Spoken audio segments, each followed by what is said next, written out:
Salam əziz izləyicilər, bir dəqiqə bir sual videomuzda xoş gördük sizləri. Bu suallardan biz sizə son illərdə qəbul imtahanında düşmüş tarix suallarının izahını veririk. Belə sualların birində bizə deyir ki, xəritədə ştrixlənmiş ərazinin 8-ci əsr tarixinə aid xüsusiyyəti müəyyən edin.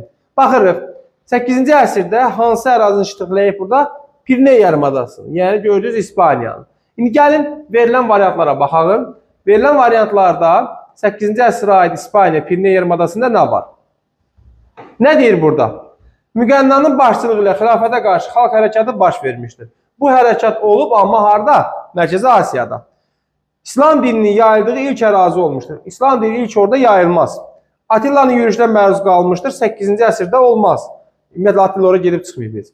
Frank hökmdarı Xlodvig tərəfindən ələ keçirilmişdir. Bu da olmaz. Həm də Xlodvig 8-ci əsrə aidiyyəti yoxdur. Deməli, burada cavabımız qalır hansı variant? B variantı. Ərəblər tərəfindən işğal edilmişdir. Bəli, 711-ci ildə Tariqin başçılı ərəblər Cəbəl Tariq boğazını keçərək İspaniyanı işğal etmişlər. Deməli, bu sualda cavabımız nə olacaq? B variantı.